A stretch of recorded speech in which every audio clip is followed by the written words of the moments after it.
EMRS phase 2 में pre की परीक्षा हो चुके हैं समाप्त और इतने बेहतरीन रिजल्ट्स के बाद स्टूडेंट्स का बस अब एक ही सवाल है कि अब मेंस की तैयारी कैसे और कहां से करें।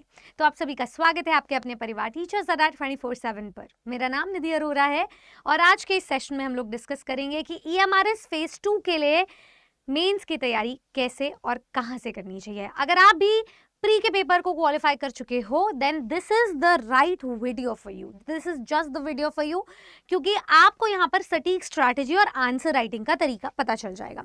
मैं आपको बता दूं EMRS इकलौता ऐसा एग्जाम है जिसमें आपको मेंस के पेपर में ऑब्जेक्टिव एंड सब्जेक्टिव दोनों टाइप के क्वेश्चंस देखने को मिलेंगे, अनलाइक अदर एग्जाम्स जिसके मेंस के पेपर में सिर्फ डिस्क्रिप्टिव क्वेश्चंस होते हैं। साथ ही साथ में आपको यहाँ पर पार्ट 1 में एमसीक्यू की स्ट्रैटेजी और पार्ट 2 में डिस्क्रिप्टिव की स्ट्रैटेजी और फाइनल कंक्लूजन में आंसर मिल जाएगा कि असल में सच क्या है। तो फटाफट से शुरू करते हैं इस डिस्क्रिप्टिव वीडियो को। देखो, सबसे पहले तो आपको पैटर्न समझना बहुत ज़्यादा ज़रूरी है कि आपका जो एमसीक्यू बेस्ड पेपर होगा उसमें 40 क्वेश्चन होंगे 40 नंबर के, लेकिन जो सब्जेक्टिव पेपर होगा डिस्क्रिप्टिव आंसर राइटिंग उसमें 15 क्वेश्चन होंगे और वो 60 नंबर के होंगे, यानी कि एक क्वेश्चन 4 नंबर का होगा। टोटल क्वेश्चंस तो 55 होंगे लेकिन टोटल नंबर इस पेपर का 100 है। 100 मार्क्स का पेपर, समय दिया जा रहा है 3 घंटे का, तो स्ट्रैटेजी भी 2 प्रकार से बनानी पड़ेगी जो कि LT, KVS, NVS या DSSSB के पेपर से बिल्कुल अलग है। ठीक है, आई एम सॉरी। ओके, चलिए लेट्स कंटिन्यू। तो सबसे पहले मैं आपको बता देती हूँ पार्ट 1 में एग्जामिनर को असल में क्या चाहिए। एग्जामिनर को ये नहीं चाहिए जैसे आपने प्री की परीक्षा को नेगेटिव मार्किंग और तुक्केबाजी से पास किया वैसे इसमें भी पास करो, क्योंकि यहाँ पर आपके मेंस के बेसिस पे ही मेरिट बनने वाली है। तो वो चाहते हैं कि आपकी कॉन्सेप्ट्स को लेकर के भरपूर और इन डेप्थ क्लैरिटी हो, आपको कॉन्सेप्ट्स के प्रिंसिपल्स पता हो, किस सिद्धांत पे आधारित है। कंफ्यूजिंग ऑप्शंस को आपको एलिमिनेट करना तुरंत प्रभाव से आना चाहिए एमसीक्यूज की स्ट्रैटेजी में। आपको अभी फर्स्ट, सेकंड, थर्ड क्लास या 6 to 12th क्लास के लेवल को नहीं सोचना है, चाहे आप TGT की तैयारी कर रहे हो चाहे PGT। आपको एग्जामिनर के ओरिएंटेशन के साथ सोचना है कि वो जब पेपर को चेक करेंगे तो क्या सोच रहे होंगे। अब उसी को क्रैक करने के लिए अप्लाइड थिंकिंग अप्लाई होती है, मतलब आपको हर टॉपिक को क्रिटिकली एनालाइज करना आना चाहिए। ऐसा हुआ तो क्यों, ऐसा नहीं हुआ तो क्यों नहीं हुआ। Definition based, rule based, example based, हर चीज के लेमैन नॉलेज में सवाल का जवाब देना आना चाहिए। तो एमसीक्यूज सिर्फ स्कूल लेवल टेस्ट नहीं है, यहाँ पर जो एमसीक्यूज हैं वो चेक करते हैं कि आप एक अंग्रेजी के टीचर की तरह या अपने सब्जेक्ट के टीचर की तरह सोच सकते हैं या फिर नहीं। दूसरी चीज मैं आपको बता देती हूं कि जो एमसीक्यू एरियाज हैं उसमें क्या क्या चीजें कवर होंगी। ज्यादातर चीजें देखो, डिस्क्रिप्टिव पार्ट में मैक्सिमम चीजें लिटरेचर की हो सकती है क्योंकि वहां पे क्रिटिकली एनालाइज करना राइटर्स को, वर्क्स को, क्रिटिसिज्म को आसान होगा और लिटरेचर के सिलेबस से ही हमें एक राइटफुल मैनर मिलता है डिस्क्रिप्टिव पेपर को डिजाइन करने का। ग्रामर का पेपर हाउएवर एमसीक्यू बेस्ड हो सकता है, इसलिए आपको ग्रामर, वोकैब, कॉम्प्रिहेंशन और पेडागोजी के सिलेबस को पढ़ना है जो आप अपनी प्री की परीक्षा में भी पढ़ कर आए थे, चाहे आपका बैकग्राउंड इंग्लिश का था या फिर नहीं भी था तो भी जनरल इंग्लिश में ये सारे टॉपिक्स आपने पढ़े थे एक्सेप्ट फॉर दिस। पेडागोजी एक ऐसा एस्पेक्ट है जो आप टेट लेवल पे पढ़ कर आए हो, तो यहाँ पर आपको ये सारी चीजें कवर करनी है। अब किन चीज़ों का ध्यान रखना है, किन चीज़ों को अवॉइड करना है, इसमें मैं बता देती हूँ। हमेशा स्टूडेंट्स ट्राई करें, क्योंकि टियर 1 की परीक्षा पास कर चुके हैं तो अब उन्हें पता है आपको इतना तो आता ही है, बेसिक नॉलेज नहीं। वो चाहते हैं कि आपको मिक्स्ड कॉन्सेप्ट्स की प्रैक्टिस करनी आती हो। SSC लेवल, UPSC लेवल की तैयारी के हिसाब से आप प्रिपरेशन करोगे। फॉर एग्जाम्पल, वो उनका जो सिलेबस है वो ये नहीं कहेगा कि नाउन बेस्ड डायरेक्टली सवाल आएंगे। नाउन, प्रोनाउन, वर्ब, एडजेक्टिव को मिलाकर के एक एरर डिटेक्शन का सवाल बन सकता है, उसकी नॉलेज आपको होनी चाहिए। सेंटेंसेस की थरो नॉलेज के बाद पैराजंबल्स के सवाल आपको बनाने आने चाहिए, तब जाकर के आप एमसीक्यू की मिक्स प्रैक्टिस करके सिलेक्शन की तरफ जा पाओगे।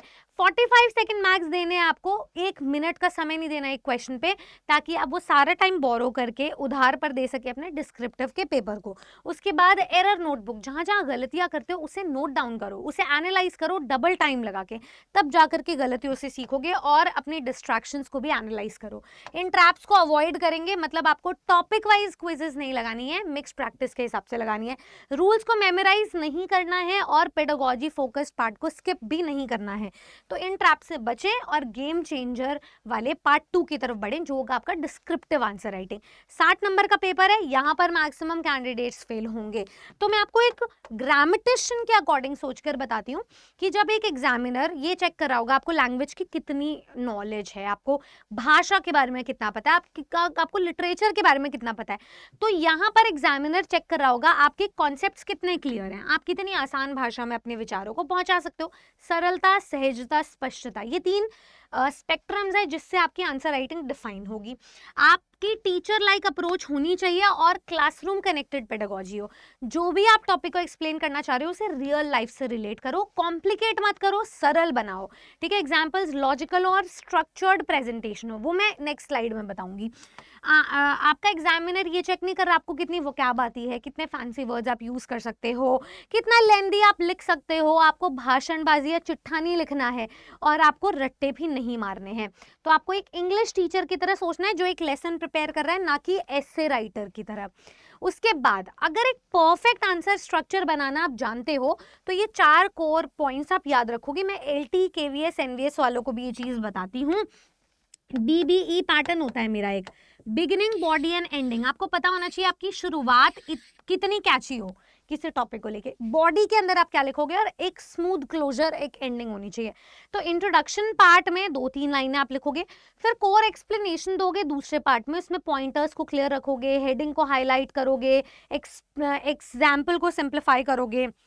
उसके बाद टीचिंग के पर्सपेक्टिव को बताओगे, आप उसे कैसे पढ़ाओगे उस टॉपिक को, ठीक है। ये सेक्शन सबसे ज्यादा क्रिटिकल होगा। और चौथा पार्ट होगा आपका कंक्लूजन, जिसमें आप 1 से 2 लाइन में कंक्लूड करोगे। ये आपको 5 से 6 नहीं, EMRS में 4 नंबर दिलाएगा। तो 4 नंबर का एक सवाल है, ऐसे 15 सवाल होंगे, उसको आपको क्रिटिकली सोचना है। टाइम कैसे मैनेज करोगे ये बता देती हूँ। TGT और PGT में जो स्ट्रैटेजी होगी वो अलग होगी। PGT में आपको लिटरेरी एनालिसिस करना है डीपर लेवल पे, क्रिटिकल अप्रिसिएशन स्किल्स होनी चाहिए, लैंग्वेज और लिंग्विस्टिक्स की डेप्थ पता होनी चाहिए, मतलब लिंग्विस्टिक्स का जो टॉपिक है, फोनेटिक्स, फोनोलॉजी, उनके बीच में डिफरेंशिएशन और पेडागोजिकल जस्टिफिकेशन थ्योरी के साथ होना चाहिए। वेयर एज TGT के लिए मैं तो एक सब्जेक्ट के बारे में बता रही हूँ, आप सभी सब्जेक्ट को ऐसे ही एनालाइज कर सकते हो। ग्रामर का प्रैक्टिकल यूसेज आपको पता होना चाहिए रियल लाइफ में। जैसे मैं एक्टिव पैसिव स्टूडेंट्स को जब पढ़ाती हूँ तो बोलती हूँ कि आप रियल लाइफ में एक्टिव पैसिव यूज कर सकते हो। मान लो आपको यूट्यूब चैनल खोलना है, कोई कुकिंग वीडियो बनानी है, तो ये नहीं बोलेंगे, मैं मान लो चाय बनाना सिखा रही हूँ तो मैं ये नहीं बोलूंगी कि अब हम इसमें चाय में पत्ती डालेंगे, नहीं, हम बोलेंगे पत्ती डाली, चीनी डाली, मिल्क डाला, कोई भी डाल सकता है ना, वो तो पैसिव वॉइस हो गया, ये डाला गया किसी के भी द्वारा, राइट। तो ऐसे प्रैक्टिकल यूसेज होता है। लिटरेरी थ्योरी के ऊपर आपकी पेडागोजी होनी चाहिए, क्लासरूम बेस्ड एग्जांपल्स और सिंपलर इंटरप्रिटेशन हो, ज्यादा कॉम्प्लिकेटेड ना हो, तब जाकर आप TGT लेवल को समझ पाओगे। टाइम मैनेजमेंट की अगर मैं बात करूं तो आपके MCQ बेस्ड, क्योंकि 3 घंटे का समय दिया जा रहा है, तो आपको कोर लैंग्वेज पढ़ना है। अब आपको reasoning, ICT, maths, general awareness, इन सब चक्करों में तो नहीं पढ़ना है। अब आप ये मान के चलो कि 40 से 45 मिनट आप अपने MCQs को दोगे और 2.25 घंटे के अराउंड आप जो है अपने डिस्क्रिप्टिव पेपर को डिवाइड करोगे, जिसमें से भी 8 से 9 मिनट पर आंसर आपका दिया जाना चाहिए पर क्वेश्चन, ठीक है। तभी आपके ये जो 15 क्वेश्चन है ये अटेम्प्ट हो पाएंगे अपने पेपर के साथ। उसमें आपको सोचना भी है, डिजाइन भी करना है स्ट्रक्चर को अपने दिमाग में, फिर पोर इन कर भी आना है, लिख कर भी आना है। तो ऐसे स्ट्रैटेजी रहेगी। आपको वर्ड लिमिट पर स्टिक करना है, पर वर्ड लिमिट कोई दी नहीं गई है तो आप उस हिसाब से मान के चले 4 नंबर का क्वेश्चन कितना होना चाहिए, और वो सारी स्ट्रैटेजी हम आपको बताएंगे अपने प्रेपरेटरी बैच में। तो मैं अपनी स्टूडेंट्स को फाइनल ट्रूथ ये बताती हूँ, क्योंकि EMRS का पहली बार, तो जब अभी 2022-23 में एग्जाम हुआ, वो भी पहली बार हुआ था, सेंट्रल लेवल का एग्जाम है, ट्राइबल स्टूडेंट्स की जिंदगियों में चेंज लाने की एक अपॉर्चुनिटी है। अब जो दूसरी बार एग्जाम हो रहा है ये भी एक नए अंदाज में हो रहा है, इसमें किसी को कुछ नहीं पता क्या होगा, सब अंधाधुंध तैयारी कर रहे हैं, लेकिन आपके टीचर्स को पता है पुराने सिलेक्शंस और अनुभव के हिसाब से इस बार कितनी तैयारी करवानी है। तो EMRS मीन्स आपकी इंग्लिश की नॉलेज नहीं, आपके ट्रेंड इंग्लिश की राइटिंग को चेक कर रहा है, ठीक है। मास्टर आपको दोनों पार्ट्स में होनी चाहिए, आपकी लिटरेचर में भी, ग्रामर में भी। तो कॉमन मिस्टेक्स ये सारी हैं जिनको आप अवॉइड कर सकते हैं। सब कुछ नहीं लिख कर आना होता, जो एग्जामिनर देखना चाहता है, जो सुनना चाहता है, वो सब लिख कर आना है।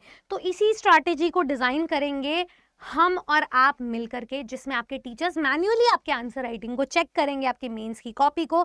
पहले 50 से लेकर 100 आंसर तक की जर्नी में आप अपनी ज़िंदगी में वर्ल्ड ऑफ डिफरेंस देखेंगे। आपको पता चलेगा कि पहले हम कैसे थे और अब हमारी आंसर राइटिंग कितनी इंप्रूव हुई है। हमारे इन हाउस सॉफ्टवेयर्स भी आपके आंसर राइटिंग को पॉलिश करेंगे, चेक करेंगे, रियल टाइम फीडबैक देंगे और आपको वो सारी स्ट्रैटेजी बताएंगे जिससे आप अपने ग्रामर, वोकैब, कॉम्प्रिहेंशन, पेडागोजी, इन सारे कॉन्सेप्ट्स पर माहिर हो सकते हो। तो अगर आप भी हमारे साथ ऐसे एक स्ट्रक्चर्ड ओरिएंटेशन में तैयारी करना चाहते हो, हमारे बैचेस शुरू हो चुके हैं। सारांश है बैच का नाम। मेरी क्लासेस 5 फरवरी से शुरू होने जा रही है। इसमें देखो, एक तो टीजीटी इंग्लिश का बैच है, सब्जेक्ट वाइज सारे बैचेस गिवन है।